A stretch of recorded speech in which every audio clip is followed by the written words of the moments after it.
Le loup cornichon, un conte populaire portugais, lecture par Christophe Tabar.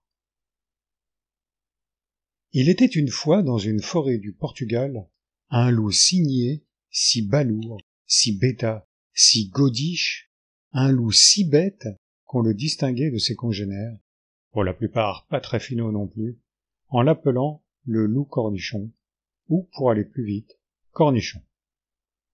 Le malheureux était devenu au fil des ans la tête de turc des renards, qui, pour intelligence, n'ont de leçons à recevoir de personne. Le plus rusé de ces renards, qu'on appelait maître renard, avait construit son terrier sur une hauteur à l'orée de la forêt, juste en face du village. Les hommes, c'est bien connu, se conduisent dans la nature comme des cochons, et dans une grande fosse située entre le terrier de maître renard et leur village, ils avaient pris l'habitude de jeter leurs ordures. Maître renard, outre qu'il était incommodé par l'odeur quand le vent venait du sud, était obligé de faire un grand détour pour ne pas traverser ce dépôt d'ordures lorsqu'il allait visiter les poulaillers du village. Mais un jour, alors qu'il contournait la fosse, il avisa une paire de bottes quasiment neuves en cuir épais, fourrées, souples, confortables, et qui plus est, d'un roux parfaitement assorti à son pelage. Avec un bâton, il n'allait quand même pas se salir les pattes dans les détritus des hommes, il tira à lui les bottes et les enfila. Elles lui allaient parfaitement, faites pour lui, et maître renard s'en alla, paradant, camper dans ses bottes. Le loup cornichon arriva en sens inverse, et que vit-il au premier coup d'œil? Évidemment, les bottes.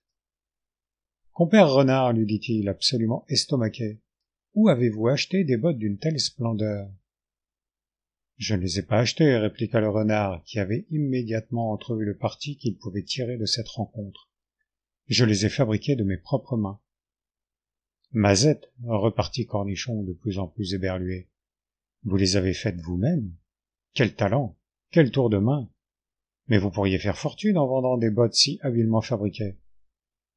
Tu ne crois pas si bien dire, cher Cornichon, pensa le renard qui prit un air modeste et demanda. Ah? Vous croyez? Et comment? Repartit le loup. Je serais heureux d'être votre premier client. Combien me les vendriez-vous? Je n'ai pas du tout réfléchi à cela, s'exclama le renard. J'en ai fait uniquement pour moi, car, voyez-vous, je crains les échardes. Pas vous? Que si, s'exclama Cornichon, dont la patte gauche était encore brûlante et endolorie de sa dernière mésaventure avec un clou rouillé. Il fallait y penser. Des bottes, et plus d'échardes. Formidable! Je veux absolument que vous m'en fassiez une paire. Allez, dites-moi, combien? C'est compliqué, répondit maître renard en dodelinant d'un air ennuyé. Il faut que je tienne compte de la matière première, des heures, que dis-je, des nuits, des jours passés à tanner le cuir, puis à confectionner les bottes, à les coudre, à installer la doublure de fourrure. Vous avez remarqué, elles sont entièrement doublées de moutons premier choix. Allez-y, allez-y, votre prix sera le mien, répliqua Cornichon, enthousiasmé à l'idée de posséder des bottes qui lui éviteraient les échardes. Maître renard plissa un front soucieux. Écoutez, déclara-t-il, si je tiens compte de tout, une paire de bottes doit valoir 3 moutons, 2 brebis, 4 agneaux, 7 poules et 2 vaches. Mais comme vous êtes un ami, je vous fais un prix et vous offre des bottes sur mesure pour 1 bœuf, 4 moutons, 3 brebis, 6 agneaux et 20 poules. Cornichon compta sur ses griffes. Ça faisait en tout 34 têtes d'animaux. C'est pas donné, fit-il en secouant la tête. Certes, mais c'est bien vous qui m'avez demandé de vous faire des bottes, observa maître renard. Et remarquez ceci, vos pattes sont d'une taille très supérieure aux miennes. Pensez aussi qu'il s'agira d'une création unique. Enfin, je n'en dis pas plus. Après tout, moi, je n'avais jamais pensé à fabriquer des bottes pour un autre que moi. Et il lui tourna le dos. Le loup, qui n'avait rien compris aux arguments du renard, et qui craignait par-dessus tout de rater une affaire et de passer encore une fois pour un cornichon, c'était sa hantise, se lança à sa poursuite. Maître renard, c'est d'accord, entendu, pas de problème. 34 têtes dans le mois qui vient, topons là. Topons, bien entendu, vous me livrez la nourriture à domicile. Bien sûr, répliqua le loup en s'inclinant. et le pauvre cornichon se mit en chasse. Pendant ce temps, maître renard ayant astucieusement disposé sur quelques branchages entrecroisés une couverture volée aux hommes, s'était fabriqué une chaise longue qu'il avait installée à l'entrée de son terrier, face au panorama des collines verdoyantes. Chaque matin, le loup apportait son dû, exténué par une nuit de chasse et par l'obligation de livrer le bétail à domicile. Car porter 2 poules passe encore, mais traîner un bœuf, c'est une autre affaire. Il demandait parfois « Puis-je voir où en est l'ouvrage, maître ?» « Vous n'y pensez pas, » répliquait le renard. « Top secret !» Après un mois de ce régime, maître renard était dodu comme un pâtisson. Quant au loup, on lui voyait au travers des côtes. « Mes bottes sont prêtes ?» demanda innocemment Cornichon. « Mais non, mon ami, réfléchissez. Le temps de tannage est très long. Pour obtenir un cuir aussi souple, il faut le travailler sans relâche pendant des jours et des jours. Et je m'y emploie. Vous ne voudriez pas d'une paire de bottes toutes raides qui vous martyriseraient les pieds. Patientez. Revenez dans 15 jours, par exemple. 15 jours plus tard, gai comme un pinson, le loup arriva chez maître renard. Personne. Il appela, siffla. Le terrier paraissait désert. Bah, se dit le loup, peut-être est-il parti acheter des lacets pour orner mes bottes. Je reviendrai demain. Le lendemain, pas de renard au terrier. Le surlendemain non plus. Et pendant un long mois encore, tous les jours, le pauvre cornichon vint chez maître renard, siffla, appela, en vain.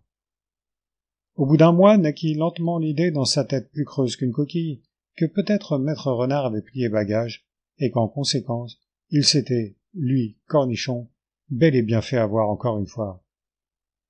Ah bah ça alors, bougonna-t-il en s'affaissant sur son arrière-train. Ah bah ça alors. Puis il se remit debout péniblement, très déprimé à l'idée de ne pas avoir de bottes, de souffrir des échardes, d'avoir chassé à une cadence infernale pendant 1 mois pour nourrir ce perfide renard, et, par-dessus tout, de passer encore une fois pour le plus cornichon d'entre les cornichons. Les pies ne manqueraient pas l'occasion de se moquer de lui, bien sûr. Les yeux pleins de larmes, notre malheureux loup s'était assis au sommet de la colline et contemplait d'un œil morne la province verdoyante, les petites maisons des hommes si joliment peintes, les troupeaux bien gras. Mais dans son cœur il n'y avait que du noir à broyer. Et soudain, qui aperçut-il à travers ses larmes? Maître renard, tranquille comme Baptiste, qui se pavanait avec ses bottes devant une cour de renardes, béate d'admiration. N'écoutant que sa rage, Cornichon dévala la colline. Maître renard, lui, ne voyait que les yeux luisants d'envie de ses admiratrices, et ses admiratrices, bien évidemment, ne voyaient que maître renard et ses bottes. Ce qui explique que Cornichon, aussi cornichon qu'il fût, put prendre ce jour-là renard par surprise. Lorsqu'il avisa enfin cette fusée noire qui fonçait droit sur lui, maître renard n'eut d'autre recours que la fuite, et sans attendre. Il galopa, mais tandis que le loup se propulsait en bonds immenses grâce à ses grandes pattes, le renard, lui, avait l'impression de trottiner. Il allait être rattrapé, croqué tout cru avec ses bottes, si cet imbécile n'avait pas la présence d'esprit de les lui enlever avant de l'avaler. Aussi, lorsqu'il avisa un trou, s'y jeta-t-il la tête la première. C'était un terrier de belette, notoirement plus mince qu'un renard. Il y entra tout entier, força, mais avant qu'il ait pu mettre sa queue touffue à l'abri, Cornichon la lui avait coupée d'un coup de dent. Aïe, et zut, pensa-t-il, me voilà repéré. Sans ma queue, Cornichon me reconnaîtra, tout bête qu'il est, entre tous les renards. Comment faire? Il se mit à réfléchir, et très vite une idée diabolique naquit dans son esprit. Le lendemain matin, Cornichon, lassé d'attendre à l'entrée du terrier, peut-être même avait-il fini par oublier ce qu'il faisait là, avait disparu. Maître renard sortit de son abri. Il se rendit sur la colline où lui et ses congénères avaient l'habitude de se réunir, poussa 2 glapissements brefs, très aigus, que tous les renards alentour entendirent. Ils se rassemblèrent aussitôt, curieux de savoir ce que maître renard avait à leur dire. Mes amis, commença maître renard, je me suis absenté pendant plusieurs semaines, et figurez-vous que j'ai voyagé. Où ça? Glapirent les renards. Dans un pays de miel où tout est splendeur, beauté, richesse. Ah, j'ai appris là-bas tant de choses. J'ai en particulier appris une danse magnifique, mes amis. Voulez-vous danser? Oui, oui, piaillèrent les plus jeunes renards qui ne pensaient qu'à s'amuser. Ma foi, grommelèrent les vieux, une fois n'est pas coutume. C'est une ronde très exotique, poursuivit maître renard. Figurez-vous que là-bas, pour danser, les renards s'attachent par la queue. Comme c'est drôle, s'exclamèrent les jeunes. Vite, attachons-nous. Et dans leur joie, ils entraînèrent les vieux, attachèrent solidement leurs queues les unes aux autres. C'est alors que maître renard, dressé sur ses pattes arrière, hurla brusquement. Alerte! Alerte! Chasseurs! Chiens! Je les vois! Ils arrivent! Aussitôt tous les renards de tiraient pour s'enfuir, chacun dans une direction, de tirer et de tirer, au point qu'ils s'arrachent tous l'un après l'autre la queue et disparaissent à toute allure. À quelque temps de là, Cornichon croisa maître renard, qui, par sécurité, ne portait plus que rarement ses bottes. Ce jour-là, il allait donc pieds nus. « Ha ha !» rugit le loup en l'apercevant. « Cette fois, tu ne m'échapperas plus. »« Pardon ?» répliqua le renard. « Nous avons déjà été présentés. Pardonnez-moi si je ne m'en souviens plus. Je suis dans ce pays depuis 3 semaines à peine, et tant de visages nouveaux. »« Tu te moques de moi, mais je ne suis pas si cornichon que tu le crois, » ragea le loup furieux qu'on se paye sa tête avec un tel aplomb. « Je te reconnais. Tu ne te souviens pas que c'est moi qui t'ai coupé la queue? »« Ha ha !» s'exclama le renard en se tapant sur les cuisses. « Mais vous rêvez, mon cher. C'est la mode cette saison chez les renards de ne plus porter de queue. Vous en voulez la preuve? »« Ben... » fit le loup abasourdi. « Accompagnez-moi sur la colline, vous verrez bien vous-même. » Maître renard, accompagné du loup, grimpa sur la colline et poussa 2 glapissements. Alors, de toutes les directions arrivèrent des dizaines de renards sans queue.